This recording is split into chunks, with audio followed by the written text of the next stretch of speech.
I've never sat down and done this, but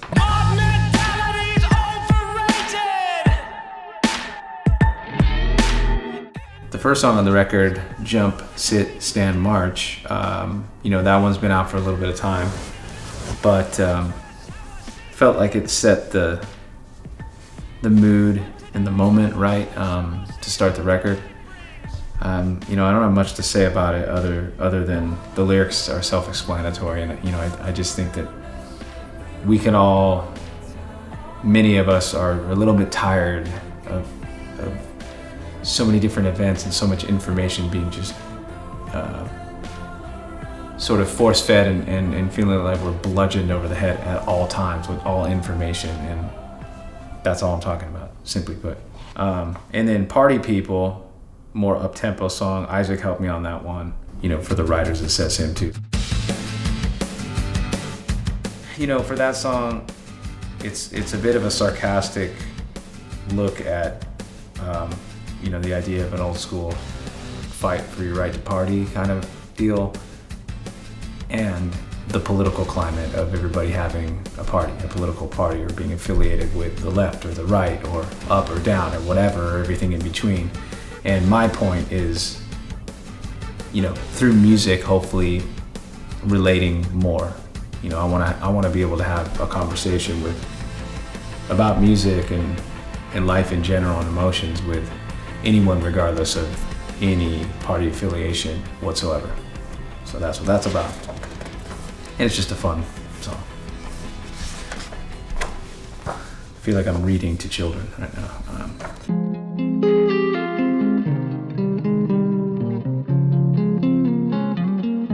Panoramic View, that has been talked about that quite a bit, but in case anyone who hasn't heard me speak on this, is a song I wrote in the middle of everybody being sort of locked in their homes at that time.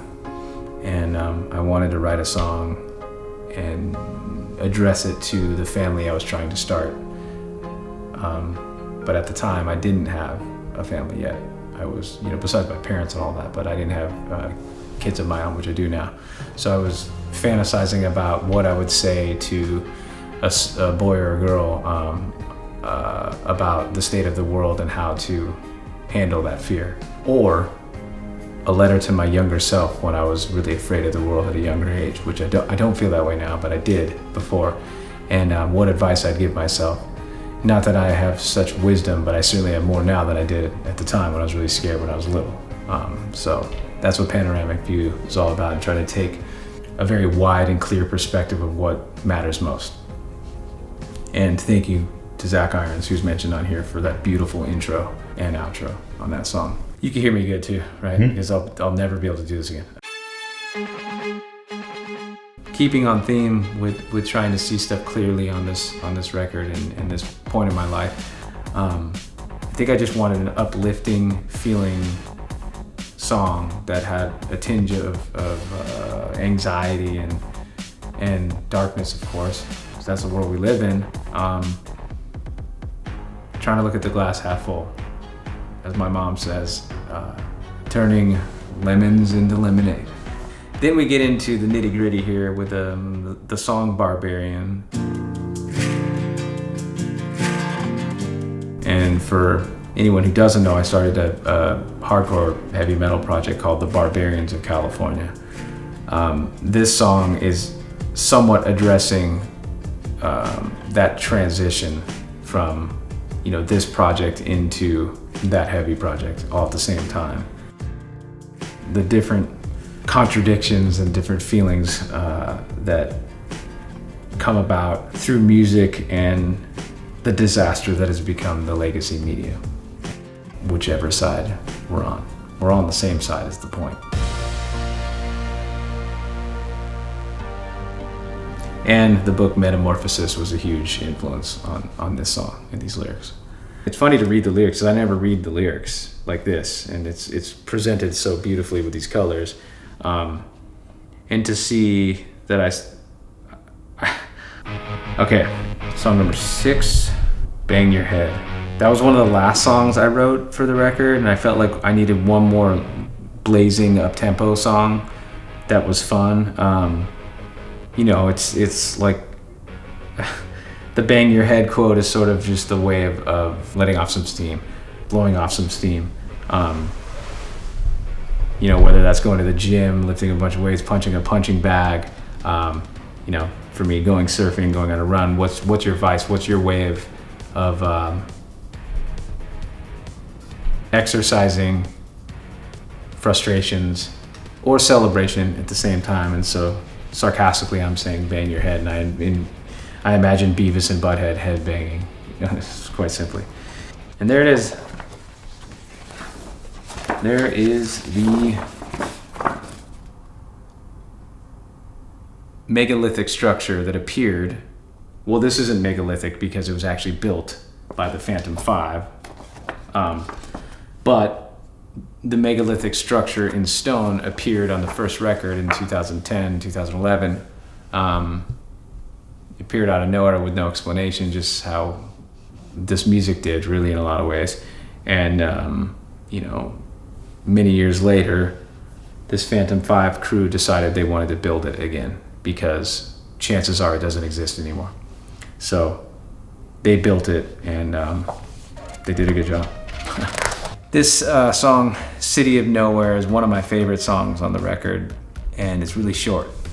A buddy of mine named Jordan, we were golfing one day, and he asked me, he loves music, and he was talking about Damon Albarn and the Gorillaz and even Blur, and he was asking me why it is that some parts and songs are so short, and there's a lot of answers to that.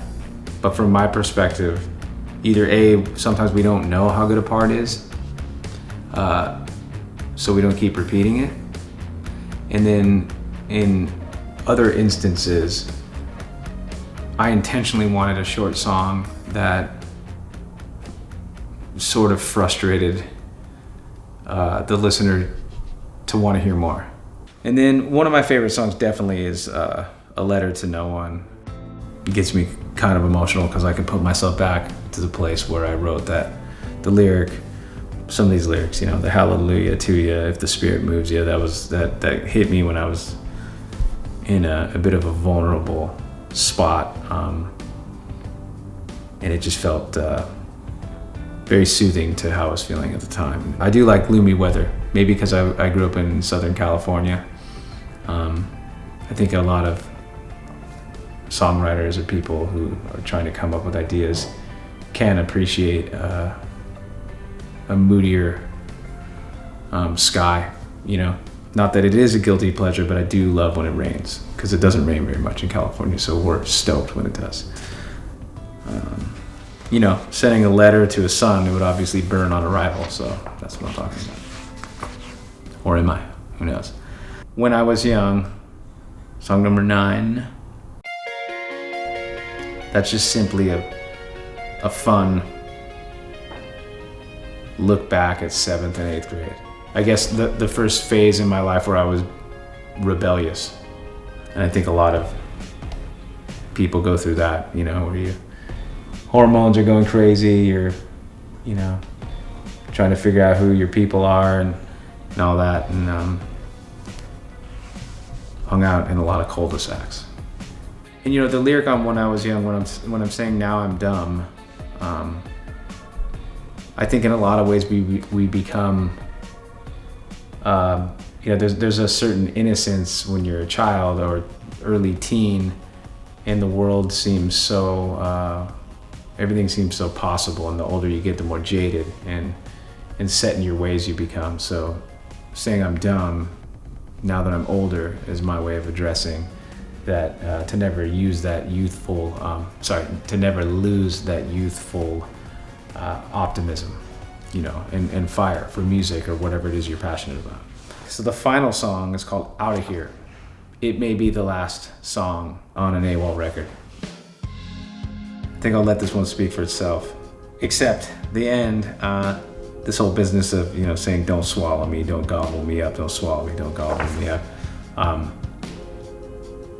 I feel very, very full and grateful for these records.